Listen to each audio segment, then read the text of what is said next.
Bonsoir à tous, bienvenue sur Grand Lille TV. Nous sommes le jeudi 24 janvier. On fait tout de suite un petit tour de l'actualité de ce jeudi dans la métropole lilloise.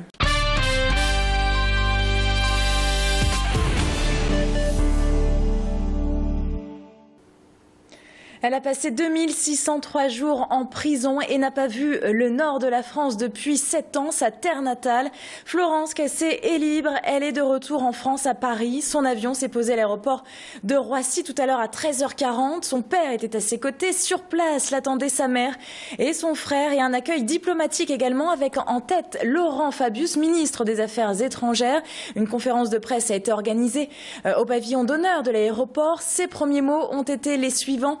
Vive la France, bonjour la France, j'ai profité de ces 7 ans pour faire un travail sur moi, pour me pardonner à ceux qui ne croyaient pas en mon innocence, ce qui l'a toujours motivé, Florence Cassé, la rage de prouver justement son innocence.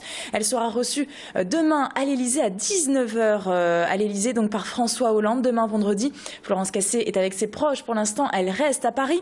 Alors retour sur les événements d'hier au Mexique, la Cour suprême a ordonné sa libération immédiate et absolue. Sa condamnation à 60 ans de prison pour enlèvement est annulée. Son procès renvoyé en appel, libéré donc, mais toujours pas innocenté. Florence Cassé qui a donc pris l'avion quelques heures seulement après l'annonce de la Cour suprême. Et on le rappelle, elle a atterri tout à l'heure à 13h40. Alors une annonce accueilli évidemment avec beaucoup de joie ici dans la métropole lilloise et du côté de Lambersart notamment. C'est le cas au bar Victoria que connaît bien Florence Cassé, et elle connaît surtout le gérant Lounès Wadouri. Étudiante en fait, elle avait l'habitude de venir dans ce bar tous les midis. Elle était au lycée juste à côté, le lycée Jean Perrin, un rituel qui a donc duré 4 ans. Lounès fait donc partie de son comité depuis longtemps. Il a exposé d'ailleurs ses peintures, les peintures de Florence Cassé dans son établissement à plusieurs reprises. Écoutons sa réaction. J'étais très ému, franchement, quand tout le monde est parti, vous allez peut-être rigoler de moi, mais je suis allé voir la photo, je lui ai parlé, j'écoute ma chérie, voilà, tu es en liberté, tu es libre, et j'avais les larmes aux yeux. Franchement, très très très content. Alors moi, je l'ai toujours cru à son innocence, je l'ai toujours soutenu et je savais très bien qu'elle était tout le temps innocente. Et à noter aussi des soutiens politiques du côté de Lille, exemple avec Dalila Dendouga qui est l'adjointe en charge de l'égalité des droits à la mairie de Lille. Citons aussi Thierry Lazaro, député maire de Falampin qui était à Paris cet après-midi, Marc-Philippe Daubresse aussi. Alors Dalila justement a été interviewée par notre journaliste ce matin, Adélaïde Bollard, et elle revient justement sur cette attente de 7 ans. Il y a eu tellement de désillusions en ce qui concerne Florence Cassé qu'à la fin, on en était à douter qu'un jour, enfin, elle puisse recouvrer la liberté.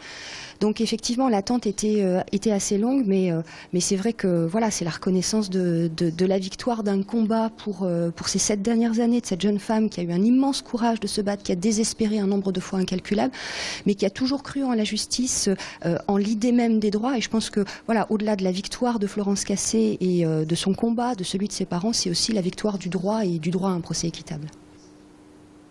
Florence Cassé donc de retour en France et à Paris, libérée, c'est donc l'information de ce jeudi. Dans le reste de l'actualité, l'emploi est à l'honneur du côté du Kinépolis de l'Homme avec les 48 heures pour l'emploi. Ce jeudi est donc consacré à la recherche d'emploi avec 1000 postes à pourvoir sur place, 50 entreprises de tout secteur. Il y avait beaucoup de monde, vous le voyez sur ces images ce matin au Kinépolis de l'Homme. C'est l'occasion de se créer un réseau, de discuter un petit peu avec les professionnels. On écoute justement quelques recruteurs, ils nous expliquent un petit peu leur motivation. Ça nous permet de développer la notoriété de l'entreprise vis-à-vis des candidats potentiels et puis ça permet aussi de garder le contact avec je dirais des entreprises concurrentes et aussi des entreprises de la distribution de manière générale. Alors pour nous, c'est toujours une très belle occasion de rencontrer plein de personnes et de faire découvrir aussi notre organisation d'entreprise. Je dirais que la fréquentation va en croissant. Sur les 3 dernières années, on a plus de fréquentation sur notre stand notamment. Et notez que demain, au Kinépolis de l'Homme, on parlera formation et l'entrée est bien sûr gratuite.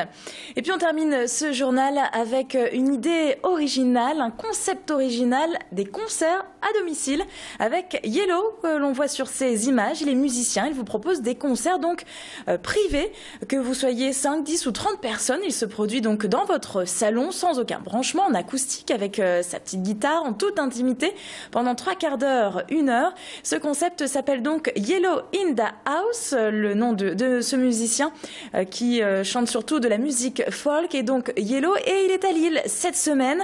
C'était un concert hier soir dans la métropole lilloise. Il va encore se produire ce soir, ce vendredi et également jusqu'à samedi. Non, nous sommes jeudi, donc plutôt encore ce soir, vendredi et samedi. Je vous propose d'écouter justement Yellow qui revient sur ce concept. Il y a beaucoup plus d'intimité. C'est pas une question de distance, c'est une question d'intimité. Il y a un réel échange qui va se faire et qui se fait. Et là, qui va se faire sur l'après-concert, discuter avec les uns et les autres. Moi, ça m'intéresse. Et puis, je suis là aussi pour ça. Et en fait, c'est facile. C'est pas si compliqué que ça. Il suffit d'être honnête avec les gens. À partir du moment où on donne ce qu'on a sincèrement et réellement à donner, eux, ils reçoivent et en plus, ils renvoient beaucoup plus. Est-ce qu'un concert n'est pas une fête ? Et voilà, c'est plutôt ça le délire. Donc peu importe la musique, c'est que je pense dans tous les cas, le concert c'est un moment festif, peu importe le style musical. Donc là c'était une fête ce soir et ça s'est senti. En tout cas c'est ce que eux ils m'ont renvoyé. Donc moi je suis ravi là. Et nous aussi nous sommes ravis. Voilà, c'est la fin de ce flash. Restez avec nous sur Grand Lille TV.